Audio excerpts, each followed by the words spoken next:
So this is a video on how I made my Snow White cosplay, and I hope you enjoy. I've never done this before. So first, this is a look at my design that I sketched up on what I wanted the finished product to look like. So this just gave me a point of reference because I was like designing my own. So yeah, I guess first we started with the skirt because I thought that would be the easiest way to start. So with the skirt. So first you're going to get your fabric and then fold it so it's right sides together, wrong sides on the outside. I got loads extra so I had room for error. But I'm just going to make a circle skirt. So now I've lined them up, I'm just going to draw this straight line across just to make sure that it's flat and even before I go in and mark out the patterns for the circle skirt. So once it's graded across, please ignore my hair, I've just got out of the shower.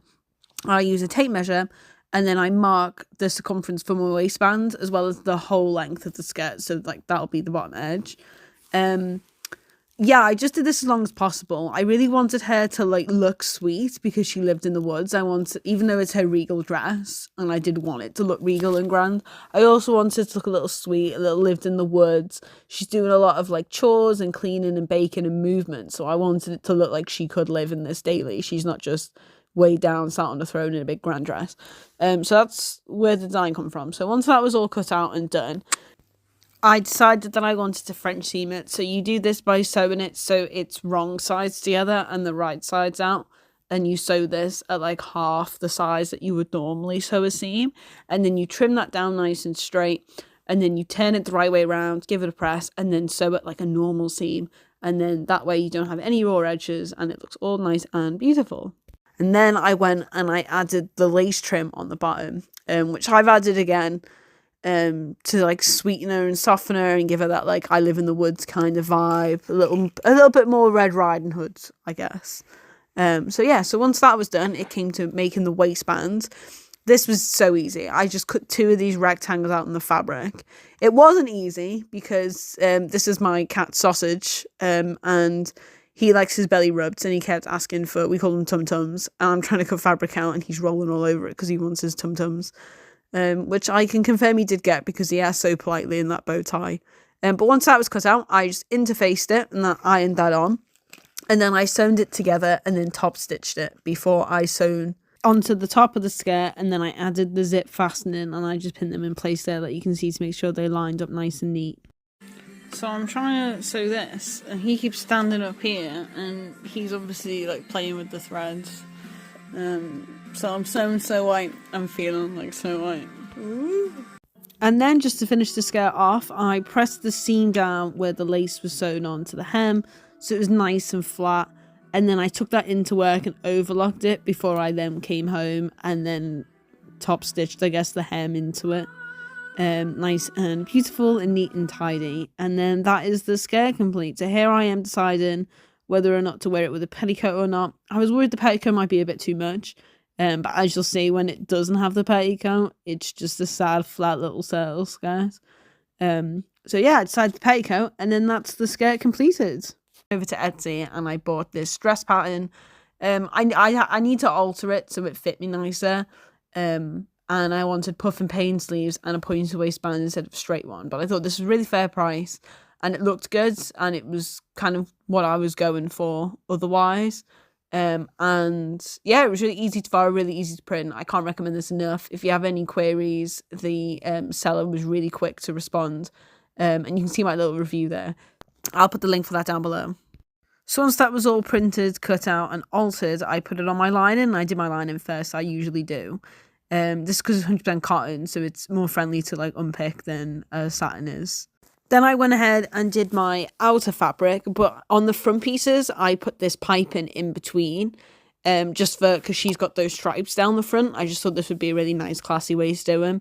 And I did happen to find this piping in the same colour as a skirt, so I really looked out there, otherwise I'd have had to make it. But you just basically do this by lining it up and then sewing so that the stitching goes right on that piping line when you create your seams. Super easy. And this is what it looks like with the bodice sewn together. You can see my alterations on the front. I'm just making sure I'm happy with the way that sits on the skirt. So this is it at that point without any structure or anything on it. Now that I'd put the outer of the bodice together, I turned it inside out. And then here you can see me using my grader to mark out the pattern that I'm going to sew on with the golden thread at the front for that kind of cross pattern that I want. I just do this because I think a lot of the time it's a nightmare getting that kind of fabric chalk residue off, or pencil or whatever. So I just do it on the inside because then I'm not as stressed about it. And then when I just sew it inside out. So there are two problems with this thread. One is it was so shiny, my cat just wanted to play with it. So there's Naru trying to play with it while I was sewing. And also because it's such a high plastic, to get that metallic look in it, it snaps really easy. So every time it snapped, I would have to gently unpick the row and then start again. So it would be this nice tidy line. So this took me 4 hours, but I definitely think it was worth it because this is what it looked like when it was done. And then I did a poll on whether to do them all just in red or like a mix of colours on the front. And I made sure there was only 7 gems on each side at the front. So it's 14 in total, but 7 colours for the 7 dwarfs. And then I decided I would make a start on the sleeves. So the first thing I had to do was the sleeve pattern that came with the dress pattern, and this is for the under red layer, which I did in a stretch velvet backed onto the 100% cotton lining. So first I cut them out in both of them, and then I tacked them together. And then on the markers on either side along the top is where I gathered them, and this is to make it shrink down to fit the armhole. I was only ever taught how to do this gather stitch when I was in college this way, which is where you put a pin in and you do like a figure 8 with your strong thread, and then you zigzag stitch over the top the strong thread until the end, and then when you pull that strong thread it will gather within that zigzag stitch. So once that was done, then I had to go back to the original paper pattern and then shrink it down to a non-gathered sleeve pattern so that I could break that up into the panes for the puff and pane sleeve that I wanted to do. So she had that more like historic look to her than if I just did the teardrops. I think that's what they're meant to look like anyway, to be honest. I don't think she had teardrop sleeves. I think that was just the way they animated them. That's my interpretation. That's why I'm doing it this way. That's that. Once I had patterned the panes, I made sure that they all fit nicely. I cut them out of my blue satin fabric, faux silk fabric, and I interfaced them. So each pane is 2 layers of satin, 2 layers of interfacing. So I ended up where I guess it technically equals out. I cut them out 4 times for each sleeve, 8 times in total. So it's important to label all the pieces so you don't mix them up, but I would recommend labeling them at the top so that when you turn them inside out, you can still read them, as you can kind of see. So that just helps them all stay in the right order and in the right place. So once that's all done and they're all turned, then you give them a nice press so they're all nice and flat before you top stitch over the top. And here you can see my cat fell asleep in a really funny position. It was very distracting. And then while I was ironing, I cut out the armbands for the sleeves, which is just from the pattern, interfaced them. They get folded in half, just while everything was out. And then to finish the sleeves, you fold them in half, stitch them down, and then I stitched some lace on the inside so it tied in the skirt, so they didn't look so like a really like real top and then a really casual pretty skirt. I wanted to kind of like marry them, so that's why I did that. So firstly, I pinned all the panes in the right order and made sure that it was the same but mirrored on the other side. It didn't go back to front. And then I stitched them down, and then I went over the top and stitched the red over the same stitch line, just so it would look seamless, but I could make sure everything was in and everything was neat and tidy because it's a lot of layers to go through. So once they were done, I gathered down the red lining, I'm going to call it, the red layer, down to the size of the cuff. And then I added pleats into all of the panes so that they would also shrink down size. And I made sure there was like a thumbs gap between all of them so they were evenly spaced and they were straight, so they wouldn't sit twisted or anything. And the reason I didn't narrow them down and I added that pleat in is just so they had a little bit more strength and support to hold the weight of all the beads I was going to sew onto them. I'm trying to sew, but I'm being micromanaged here and here and here. He's desperate to get on my lap.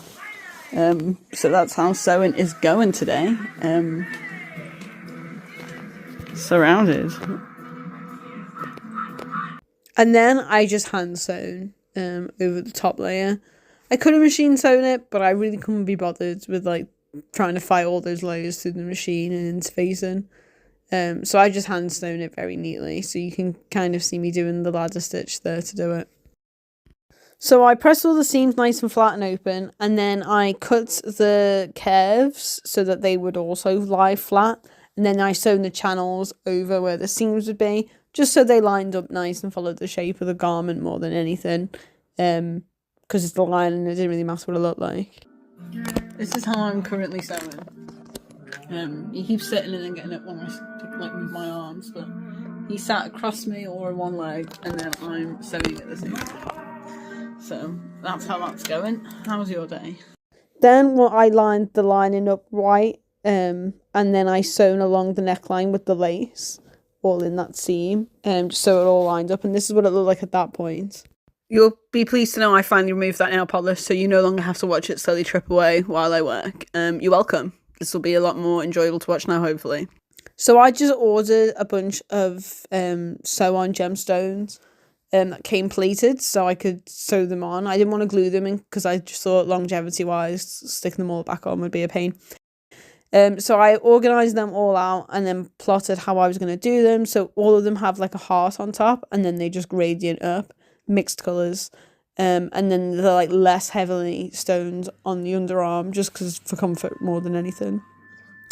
But yeah, I thought they turned out really well in contrast to the fabric underneath. And then I just hand sewn the lining into the sleeve lining, and it was all done.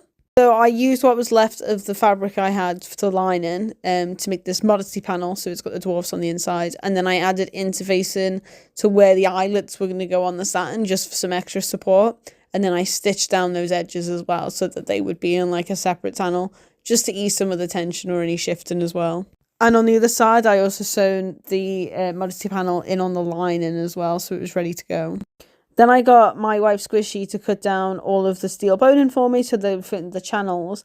And then I tacked the seam allowance on the outer layer to the channels or the seam allowance on the lining.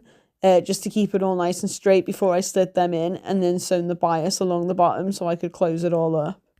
Then the final thing was to mark out where I wanted all the eyelets to go to make sure they were even on both sides. And then I used this tool with a hammer to cut out where they went and then put them in. I did put the first one in back to front, so they're all in back to front, but you can't really tell unless you look at the inside, because it's quite tidy anyway. I just thought that looked better than one of them being odds if they were all odd. So yeah, and then I just cut the ends of the cord and then melted the ends so it didn't fray, and that was the whole bodice complete.